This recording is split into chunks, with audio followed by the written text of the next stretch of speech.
Bom, vamos lá, gente, vamos voltar aqui, vamos retomar.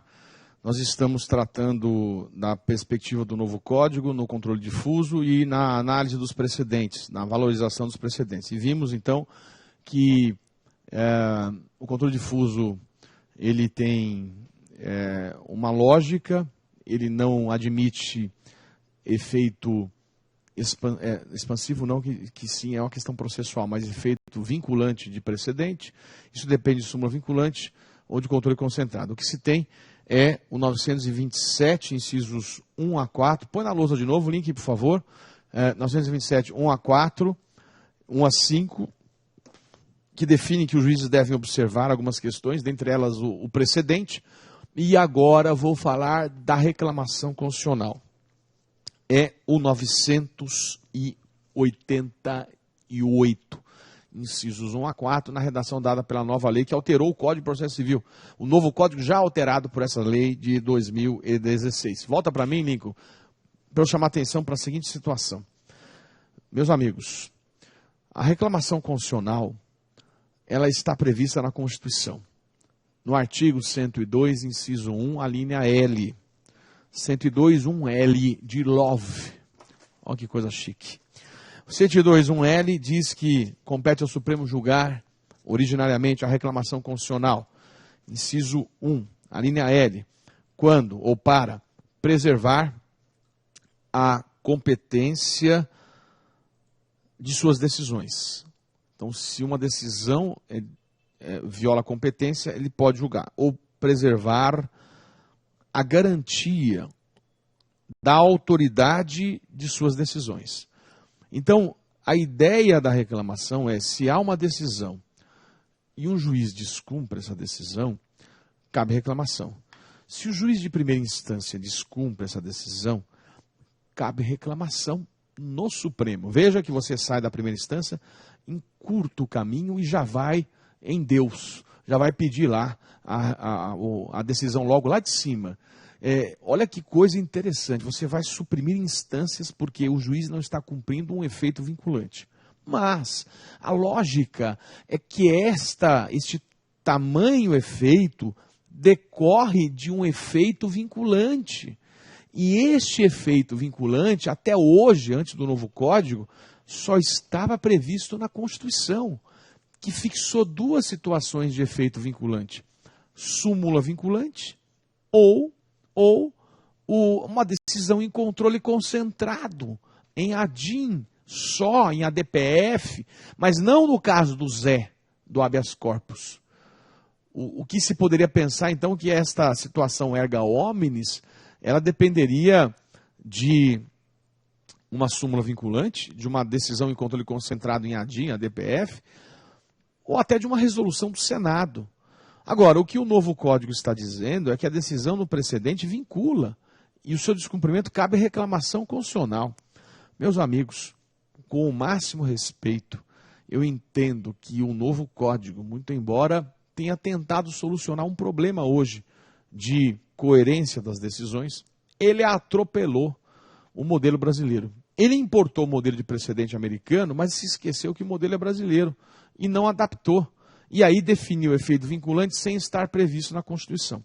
O que eu sustento é que o efeito vinculante ele depende de uma previsão explícita na Constituição Federal e que isso não tem previsto para o precedente. E por isso, se não há efeito vinculante, não cabe reclamação. A reclamação do novo código é inconstitucional. Vamos ver então a proposta. Essa é uma proposta de doutrina, essa é uma proposta que o Supremo não apreciou ainda. O que você faz na prática é aplicar a lei. A lei está aqui, ó. A lei aplica. E o que diz a lei? 988. Na redação nova, né? Vamos ler a redação nova, 988, inciso 3, que é o que nos interessa. Cabe reclamação constitucional para garantir a observância de enunciado de súmula vinculante e de decisão do Supremo em controle concentrado de constitucionalidade. Então, esta é a previsão para garantir a observância de enunciado de súmula vinculante e de decisão do Supremo Tribunal Federal em controle concentrado. Meus amigos, eu estou lendo o 988, inciso 3 do novo Código, na redação dada pela lei de 2016, tá? Muito bem, aí não tem problema nenhum, 988, inciso 3. O legislador, ele foi até coerente, porque ele agrupou no inciso 3 a súmula vinculante e a decisão do Supremo em controle concentrado. Ele fez bem, ele tinha que ter feito isso. Ele não poderia ter feito de maneira diferente. De fato, essas duas hipóteses são hipóteses de súmula vinculante, 98, de efeito vinculante, 988, inciso 3, do novo Código, na redação dada pela lei de 2016. O problema é o cabimento de reclamação constitucional, 988, inciso 4, para garantir a observância de acórdão proferido em julgamento de incidente de resolução de demandas repetitivas ou em incidente de assunção de competência. O problema, na minha visão, está aqui. Como é que pode o legislador dizer que a decisão proferida em situação concreta, em controle difuso, mesmo que em incidente de resolução de demanda repetida ou em IAC, acidente de assunção de competência, tem efeito vinculante e se o juiz descumpre, cabe reclamação. O parágrafo 5º, ele tentou minimizar esse problema na nova lei, dizendo que a proposta para garantir a observância do acórdão em recurso extraordinário com repercussão geral reconhecida ou em acórdão proferido em julgamento de recurso extraordinário ou especial repetitivo, quando não esgotadas as instâncias ordinárias, ele faz duas coisas, na minha visão. Ele confirma a vinculação do 927 e ele confirma a possibilidade de reclamação. Diz só o seguinte, que esta reclamação tem que esgotar as vias ordinárias, as instâncias ordinárias. Ou seja, se o TJ, que é a instância ordinária, manteve diferente do precedente, cabe a reclamação e não tem que entrar com recurso extraordinário. Então você está, de novo, criando um problema sério. Você está dando efeito vinculante aonde a Constituição não deu efeito vinculante. Então, para isso, eu estou dizendo que é inconstitucional esta reclamação constitucional prevista no 988. O que você faz na prova? Eu digo o seguinte, que hoje existe a lei e eu aplico a lei. A lei diz que o precedente vincula. É o que está na lei. Primeira fase. O que eu faço numa segunda fase no oral? Eu desceria a lenha nisso, porque eu entendo que é flagrantemente inconstitucional o novo Código. Daria a minha posição, justificaria, no sentido de que o efeito vinculante depende de modificação da Constituição. Hoje, o único efeito vinculante que se tem é súmula vinculante ou controle concentrado. Controle difuso não produz efeitos vinculantes. Não produz efeito vinculante. Controle difuso, os efeitos são interpartes, não vinculam, e para dar efeito erga omnes eu preciso de uma resolução do Senado. Os juízes não estão obrigados a decidir conforme um precedente do Zé. Não estão. Essa é a minha visão do ponto de vista constitucional. Mas o Supremo vai ter que dizer se o 988, inciso 3 e 4, e o 927 é constitucional ou não. É, sem dúvida, de duvidosa constitucionalidade essas novidades. Eles tentaram criar o mecanismo do modelo de precedente americano sem observar o modelo brasileiro. Vamos aguardar. Tudo bem? Mas você tem que saber esses artigos, como está no novo Código, como está prescrito isso no novo Código. Tudo bem? Beleza, gente? Bom, definido isso, a gente vai passar agora a falar sobre o controle concentrado. Vou começar a estudar agora controle concentrado. Nós já terminamos, então, a parte de controle difuso. Vou passar a estudar controle concentrado. E vamos observar que o texto de 88 definiu algumas ações novas de controle concentrado. Quais são essas ações de controle concentrado? Vamos pôr na lousa aí para você as ações de controle concentrado no Brasil. Vejam comigo. Estão todas aí.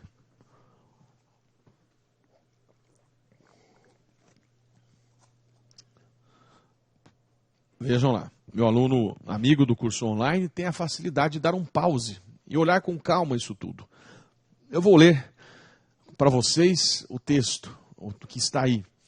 São ações de controle concentrado, ADI 102, inciso 1, a linha A, Lei 9868 de 99.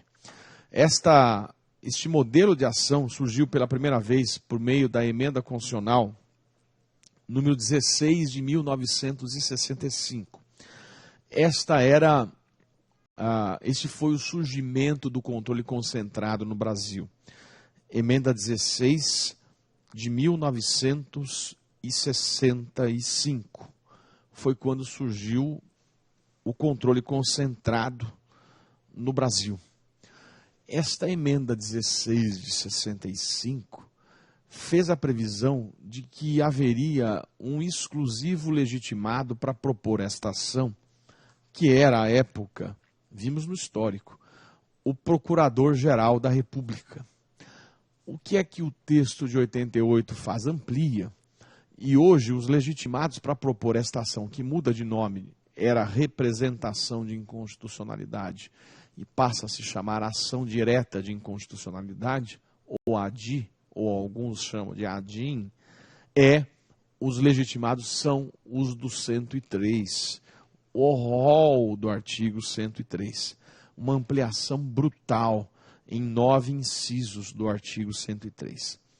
Além disso, o texto de 88 trouxe uma novidade, que foi esta ação nova chamada ADPF, e que a gente então vai chamá-la de arguição de descumprimento de preceito fundamental, introduzida pela Constituição de 88, porque até então não havia esta ação.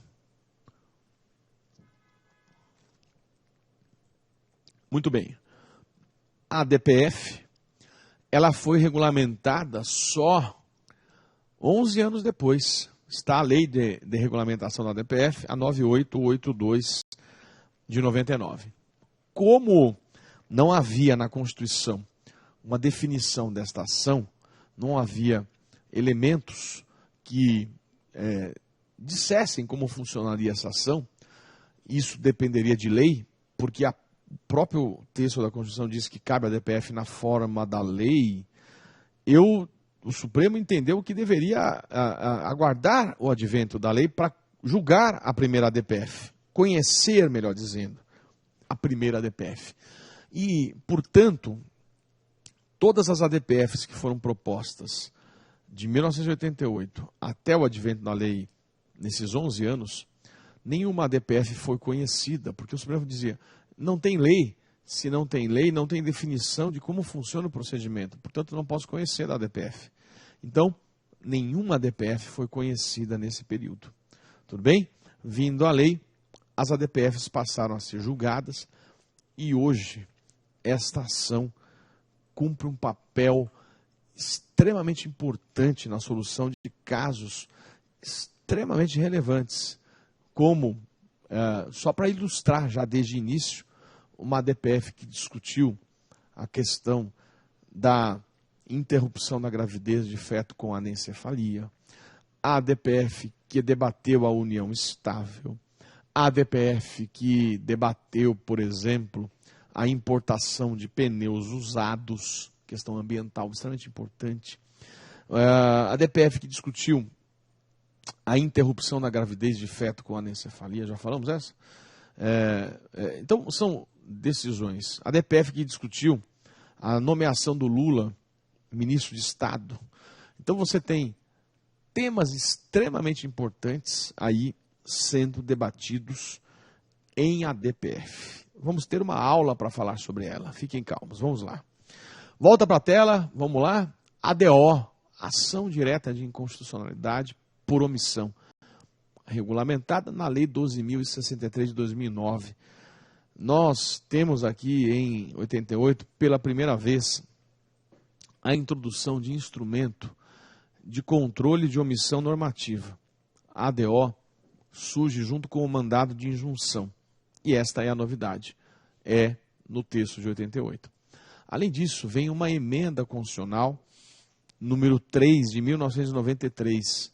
E esta emenda 3 de 1993, ela introduziu esta ação chamada Ação Declaratória de Constitucionalidade, a ADC. Esta é uma ação que surgiu, ADC, emenda 3 de 93, que introduziu esta ação. Nós vamos falar sobre ela, também regulamentada na 9868 de 99. E por fim, põe lá na lousa IF, maravilha, intervenção federal, é uma hipótese de intervenção que pressupõe uma declaração de inconstitucionalidade. Tudo bem? Vamos lá. Vamos avançar e agora focar o estudo no controle concentrado em ADI. Em ADIM. Volta para cá. Você viu o panorama. O meu estudo começa a tratar da ação chamada ADI. No seu edital de concurso aparece lá, ações de controle. É isso que ele quer. Ações de controle concentrado, são essas aí. E a gente vai iniciar tratando de ADI, ADIM. Vejam que o estudo inicial sobre ADI vai ser um estudo bastante denso, porque as outras ações vão partir desse estudo e a gente só vai apontar detalhes das outras ações. Então, a maior parte do tempo da nossa carga aqui, a gente vai focar em ADI. E depois a gente mostra como é que as outras ações elas estão, né, nesse contexto. Então, vamos lá? Vamos em frente? Então, primeiro ponto, eu quero diferenciar, e já fizemos alguma coisa aqui antes, o controle difuso do controle concentrado em ADI. Como é que isso funciona? Então, vamos lá para a lousa para a gente fazer essa distinção. Vem comigo aqui. Ó, vamos fazer um quadro comparativo.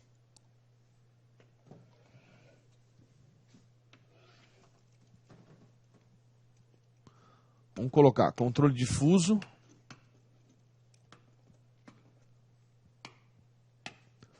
e vamos colocar controle concentrado, mas o meu foco não é em qualquer ação, vou focar na ADI, que é a nossa análise inicial. Muito bem. No controle difuso, a declaração de inconstitucionalidade se dá de modo incidental, ao passo que no controle concentrado, de modo principal. Por isso se diz que a declaração de inconstitucionalidade no controle difuso, ela é incidenter tantum. E no controle concentrado, a declaração de inconstitucionalidade, ela é principaliter. Muito bem. No controle difuso, a declaração de inconstitucionalidade é a causa de pedir. E por isso está na sentença, na fundamentação. Por sua vez, no controle concentrado, a declaração de inconstitucionalidade é o pedido. E por isso está na parte dispositiva, ou no dispositivo da sentença. Vejam, esta questão é fundamental. Vamos dar um exemplo, nós já falamos aqui. Vamos dar um exemplo do exame de ordem, foi o exemplo que nós falamos aqui. O candidato, a pessoa que se formou em direito, para poder advogar, tem que passar pelo exame de ordem. Então vamos imaginar que ela impetre um mandado de segurança para não prestar o exame de ordem. Qual é o pedido? Não realizar o exame de ordem. Qual é a causa de pedir?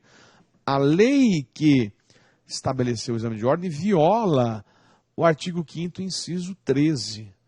Esta é a questão incidental de inconstitucionalidade prejudicial. Isto é controle difuso, mandado de segurança do João, que se formou na faculdade e tal. Agora, se um dos legitimados propuser a ação no Supremo, eu estou diante de um controle concentrado em ADI e o debate é: pedido, declare que a lei é inconstitucional. Esta decisão, este debate é o pedido principal, é o objeto da demanda. E por isso, a distinção fundamental entre controle difuso e controle concentrado. Diante disso, você vai ter uma definição de quem é que pode julgar o controle difuso e quem pode julgar o controle concentrado. E eu vou anotar o seu quadro para a gente fechar isso. O controle difuso é decidido, é julgado, é apreciado ou é realizado por qualquer juiz ou tribunal.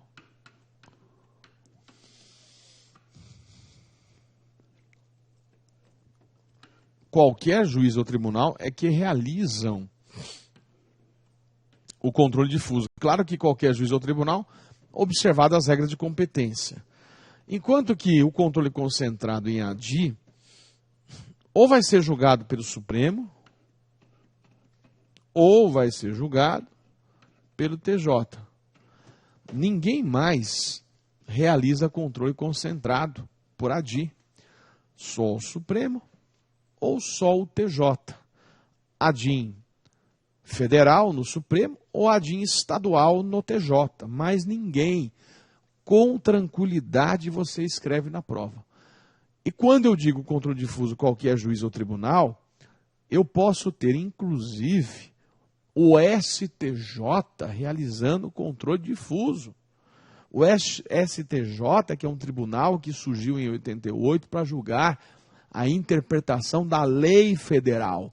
Mas ao analisar a interpretação da lei federal, pode, de modo incidental, dizer que é inconstitucional. Imagine um mandado de segurança originário proposto no STJ discutir um ato do governador. Imagine um crime praticado por um governador de estado.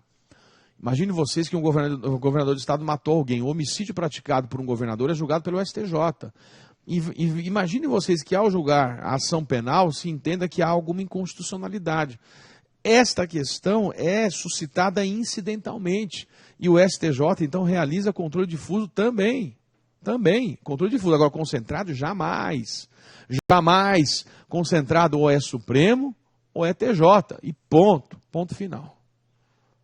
Beleza? Para saber se é Supremo ou se é TJ, eu tenho que definir a competência de julgamento. Então, o próximo item no seu caderno, dentro de ADIM, é saber quem tem competência para julgar ADIM. Quem tem competência? Ou é Supremo ou é TJ. Quando é o Supremo, quando é o TJ. É o que a gente vai responder. Tá bom? Isso chama-se competência de julgamento da ADIM. E a competência de julgamento da ADIM depende de dois fatores. Lembre bem, são dois fatores para a gente definir competência. Primeiro, é o objeto da ação. O objeto da ação. Objeto. A lei ou ato normativo objeto da ação. Segundo, o parâmetro ou o paradigma de confronto. São as duas coisas. Objeto São as duas coisas. O objeto e o parâmetro ou o paradigma de confronto. É isso que a gente tem que analisar. Tá bom, gente? Então, vamos verificar como é que isso funciona. Toda lei que é objeto é inconstitucional por violar alguma coisa. Esta alguma coisa é o parâmetro ou paradigma de confronto. Então, uma lei publicada hoje, ela é inconstitucional porque viola o artigo tal da Constituição Federal. Este é o parâmetro. É em relação a que eu estou analisando a constitucionalidade. Beleza? Muito bem. A definição de competência vai analisar o objeto e o paradigma. E quem definiu essa competência foi a Constituição Federal. Isto é importante. O Supremo julga tudo aquilo, mas somente aquilo que está previsto no artigo 102. O Supremo não pode julgar nada que não esteja previsto no artigo 102. O Supremo não pode julgar nada que não esteja prescrito no artigo 102. O artigo 102 define tudo que o Supremo julga. Então vamos dar um exemplo aqui. Uma ação civil contra um ato do presidente da República, como aconteceu no caso Dilma Rousseff, uma ação popular discutindo a nomeação do Lula. Ação civil é de competência do Supremo quando o ato é do presidente da República? Por regra, não. Porque o que é de competência do Supremo é ação penal, é infração penal. Ação de natureza civil é de competência do juiz de primeira instância. Por isso que a primeira cassação de nomeação do Lula, antes da liminar do ministro Gilmar, em mandado de segurança, foi uma liminar de um juiz do DF, o juiz Cata Preta, é o sobrenome dele, em ação popular. Essa foi a primeira liminar numa ação popular, contra o ato da Dilma, de primeira instância. Então não é o Supremo, porque não está no 102. Então a definição de competência para julgar a DIN tem que estar no 102, porque se não tiver lá, não julga. Esse é o ponto que eu quero chegar. Isso tem um nome, isso é chamado de princípio de reserva constitucional de competência. Princípio de reserva constitucional de competência. E vamos ler o 102 e o 125 que define isso. Depois que eu li o 102 e o 125, eu vou organizar o seu caderno. Mas primeiro eu quero ler o 102 e o 125. Então, vem comigo para a lousa para ler o 102 e o 125. Aí eu organizo melhor aí o seu caderno. Então vamos lá. 102 da Constituição. Diz assim: compete ao STF precipuamente a guarda da Constituição, cabendo-lhe processar e julgar originariamente. Letra A. Processar e julgar originariamente. Letra A. A ação direta de inconstitucionalidade. Essa tal ADI. Olha o objeto. Lei ou ato normativo federal ou estadual. Pronto. Acabou aqui. Então, o que é que a nossa Constituição definiu? Que o Supremo julga a DIN quando se tratar de lei federal ou de lei estadual. Mais nada. É este o objeto. E, portanto, o Supremo só julga este objeto. Professor, e a lei municipal, quando violar a CF, cabe a DIN? Resposta: originariamente, que é o que está aqui, não. A DIN. Cabe outras ações, mas a DIN não. Porque o Supremo definiu isso, que é só a lei federal e a lei estadual. Veja, volta para mim. Isso tem um nome. Isso é chamado de silêncio eloquente. O silêncio que fala e traduz uma regra. O silêncio da não previsão enseja o entendimento de que não cabe a DIN de lei municipal, originariamente no Supremo, porque não tem previsão. A resposta é simples, porque não tem previsão. Ponto. Bom, e o que é que o TJ julga? Tem que ver a Constituição. Vamos lá. 125. Diz o texto. 125. Os estados organizarão a sua justiça, observados os princípios estabelecidos nesta Constituição. Parágrafo 2º. Cabe aos estados a instituição de representação de inconstitucionalidade de leis ou de atos normativos, veja, agora, estaduais ou municipais, em face da Constituição estadual. Então definiu objeto e paradigma. Objeto, só lei estadual ou municipal que violar a Constituição do Estado. Ponto. Ponto. Aí a ADI é no TJ. Você não tinha notado que a ADI ou é Supremo ou é TJ? Eu não tinha dito que a competência se define por objeto e paradigma? Está resolvido. Você sabe quando o Supremo julga e você sabe quando o TJ julga a ADI. E para isso eu vou agora fazer um quadro, uma tabela para facilitar seu caderno. Vem comigo? Vamos ver um quadro que a gente poderia definir da seguinte maneira. Então, vamos lá. Quando é Supremo, quando é TJ. Quando é Supremo, quando é TJ. E é só Supremo e é só TJ. Quando é Supremo? Quando for lei ou ato normativo federal ou estadual que violar a Constituição Federal. Quando é TJ? Quando eu estiver diante de lei ou ato normativo estadual ou municipal que violar a Constituição do Estado. Ponto. Está resolvido. Está resolvido, meu amigo, minha amiga. Está resolvido. Definiu objeto, definiu paradigma de confronto. E se eu estiver diante de uma lei municipal que viola a CF, não cabe a ADI originariamente. Então, o ponto extremamente importante para você anotar no seu caderno é que não cabe a ADI originária quando o objeto for uma lei municipal que viola a CF. Repito, não cabe a ADI originária quando eu estiver diante do objeto uma lei municipal que viola a Constituição Federal. Não cabe a ADI originária. O que eu estou dizendo, por que não cabe a ADI? Porque não tem previsão, 102.1a. Olha lá, anota também aí. O fundamento é 102, inciso 1, a linha A. Assim como não cabe lei federal que viola a Constituição do Estado. Não cabe. Porque o 125, parágrafo 2º, não falou em lei federal. Falou apenas em lei estadual e lei municipal.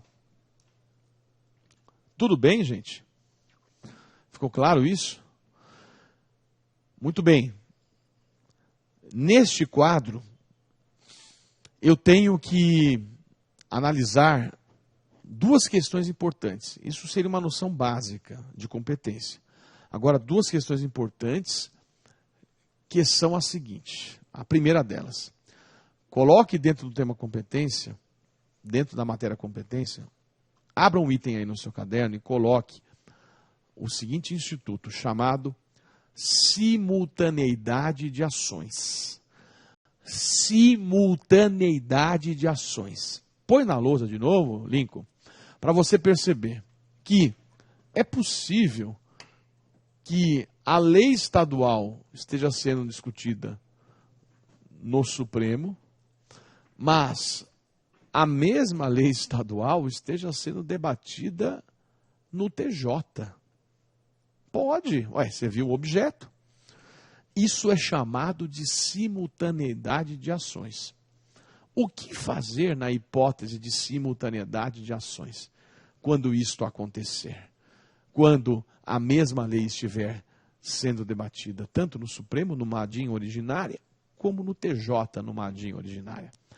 Então é a seguinte, na medida em que a interpretação final ela vem do Supremo, numa situação como essa, o TJ vai ter que aguardar a decisão do Supremo.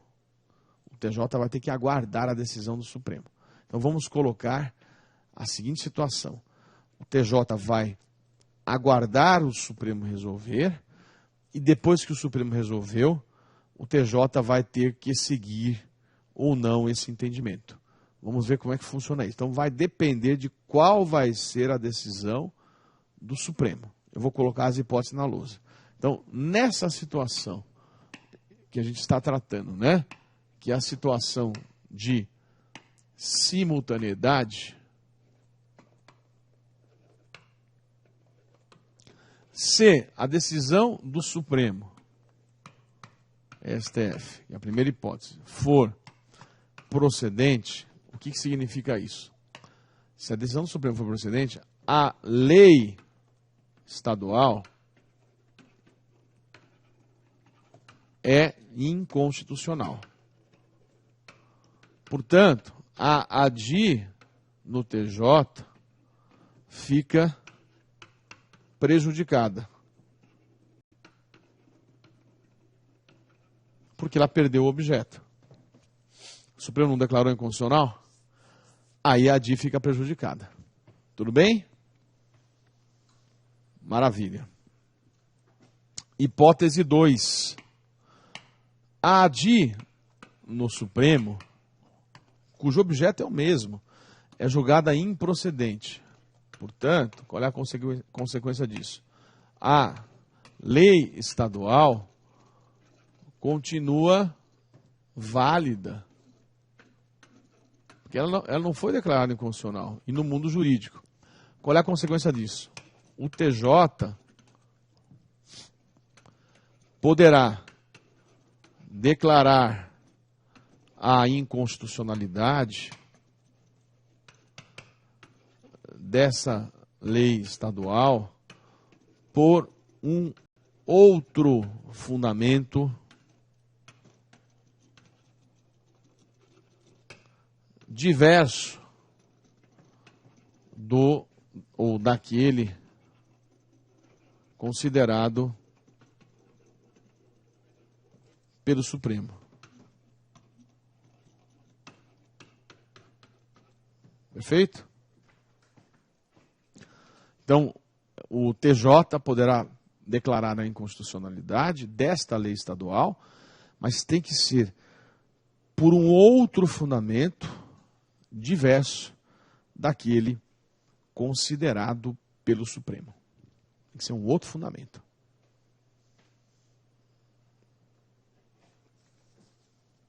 Beleza?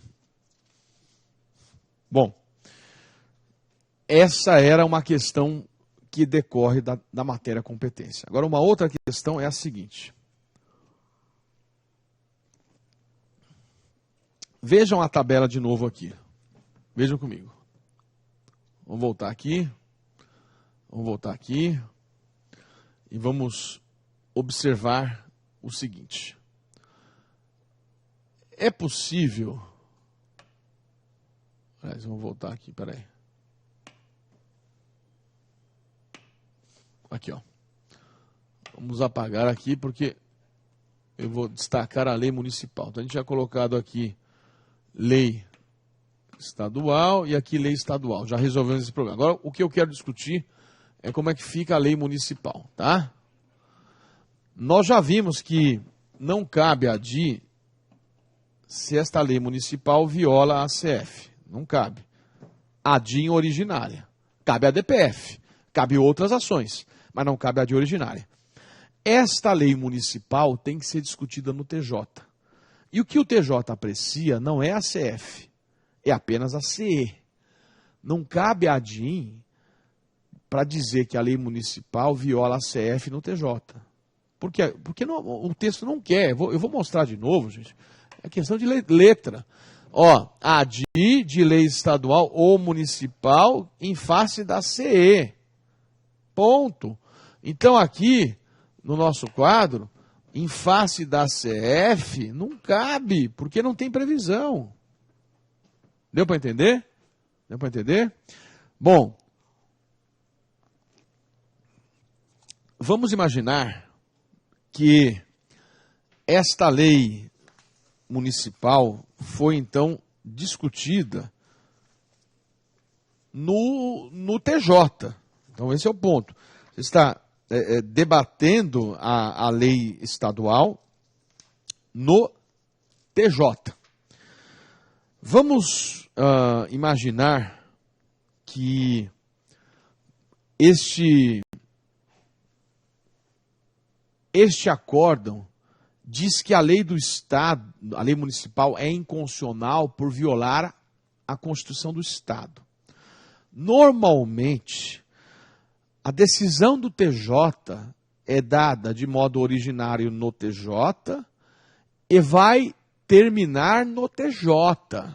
Ela vai morrer no TJ. Eu não posso, contra a regra, o acórdão do TJ, não levar para o Supremo. Por que eu não posso? Qual é o parâmetro que está sendo debatido ali, gente? Põe de novo na lousa, Lincoln. O parâmetro é a Constituição do Estado. Então, o Supremo não é intérprete de CE, é intérprete de CF. Então, eu não tenho como mandar para o Supremo por regra. Não tem como. Porque o Supremo não vai... Então, a ação começa no TJ e morre no TJ. Fica confinada no TJ. Não sai de lá. Confinado, Big Brother. Morre ali. Por quê? Porque não tem como o Supremo analisar o parâmetro aí. É outro parâmetro que ele analisa aqui, a CF. Tudo bem? Bom, vamos imaginar, contudo, volta para mim, Lincoln, que o que está na CE é uma cópia da CF.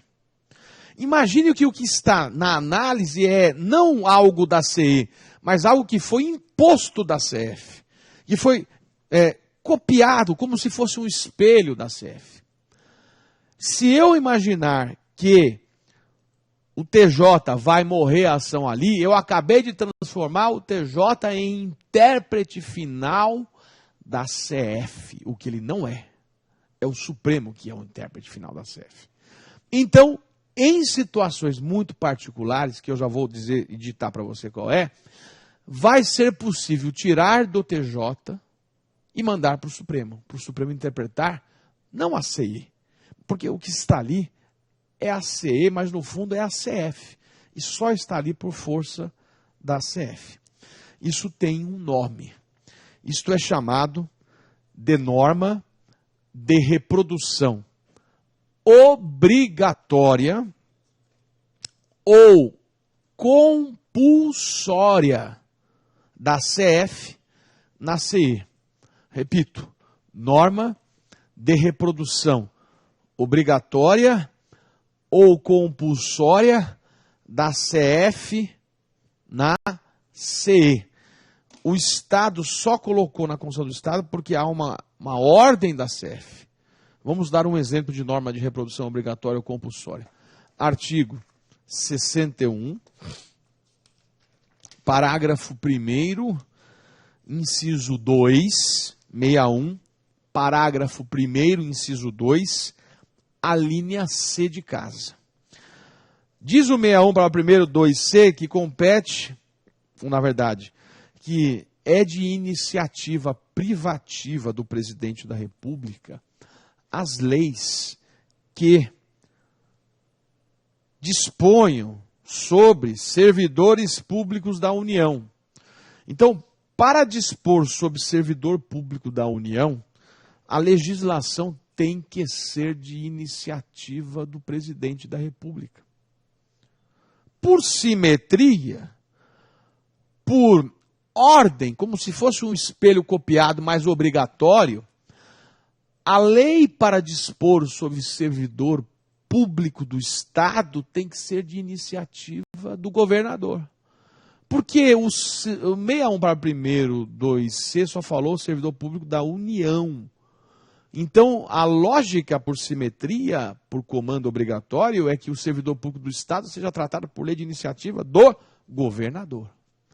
Então, veja, se uma lei estadual está sendo objeto de uma ADI, porque ela foi elaborada por um deputado estadual e não por iniciativa do governador, o que se está violando, no fundo, não é a CE, mas é a CF, porque o comando vem de lá. E nesse caso, então, é que eu tenho que tirar do TJ e mandar para o Supremo, para não tornar o TJ o intérprete final de CF, o que ele não é. Vamos para a lousa. Vem aqui para ver que nessa hipótese há um comando aqui e, portanto, essa situação ela só está ali por uma força da CF e, nesse caso, o acórdão do TJ é levado para o Supremo decidir. Qual é o instrumento pelo qual o Supremo recebe esta questão. O instrumento pelo qual o Supremo recebe essa questão é o recurso extraordinário. O modo pelo qual se usa ou se leva ao Supremo esta questão é o recurso extraordinário. Nós estamos diante, e essa é uma frase que já caiu em concurso, de um recurso que é inerente ao controle difuso sendo utilizado no controle concentrado. É como se fosse, muitas aspas, e fechem os ouvidos aí, uma gambiarra processual, um gato processual, em que eu uso o RE para chegar no Supremo. O RE não foi feito para isso.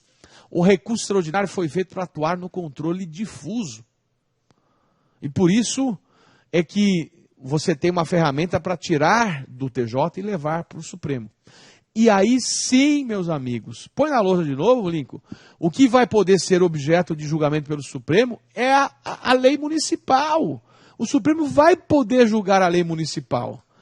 Quando? No uso do recurso extraordinário. O que eu pedi para você anotar é: não cabe a DIN originária de lei municipal por violar a CF no Supremo. Originária não, mas cabe julgamento de lei municipal pelo Supremo em recurso extraordinário na hipótese de norma de reprodução obrigatória ou compulsória da CF na CE.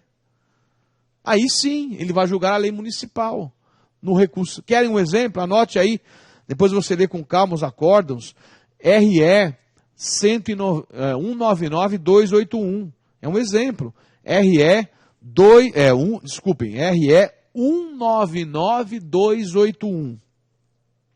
E querem um outro exemplo? RE, já anotou? 199-281. O outro é 187-142. 187-142. São exemplos de RS, de lei municipal discutidas em ADIM perante a CE, e que se utilizou o RE porque se tratava de norma de reprodução obrigatória ou compulsória. O problema é saber o que é uma norma de reprodução obrigatória ou compulsória. Isso não tem tido uma definição aí muito tranquila pelo Supremo e pela doutrina. São normas estruturais e fundamentais. Não há como dizer, olha, esta é, o 61 é exemplo, né? Mas outros casos o Supremo diz, ó, isso não é de reprodução obrigatória, o Estado tem liberdade para tratar de modo diferente. Ele prestigiou a autonomia federativa e deu a liberdade para o Estado. Então são normas estruturais e fundamentais, como essa relacionada à organização de poderes, na verdade, a atuação, iniciativa reservada, por exemplo, o que não é de reprodução obrigatória ou compulsória. Há uma regra na Constituição que diz assim: o presidente da República só pode ser preso em razão de sentença judicial transitada em julgado. Artigo 86, parágrafo 3º. Para prender o presidente da República, precisa de sentença judicial transitada em julgado. Disse o Supremo, esta norma não é de reprodução obrigatória para o governador. Portanto, cabe prisão cautelar contra o governador de estado que ameaça uma testemunha. O caso concreto do governador do estado do DF, que ameaçou uma testemunha de nome e sombra numa investigação criminal. Então, não é de reprodução obrigatória. Por que o Supremo não soube definir bem? Nesse caso não é, e no outro caso é. Então, não há, talvez, normas estruturais, fundamentais, ligadas à separação de poderes, à organização do Estado, mas ainda há muita dificuldade de ter um conceito bom de norma obrigatória ou compulsória. Com isso, a gente está fechando a parte de competência com esses dois temas aprofundados e importantes, e no próximo encontro vamos iniciar legitimação ativa em ADIM. Muito obrigado e até lá.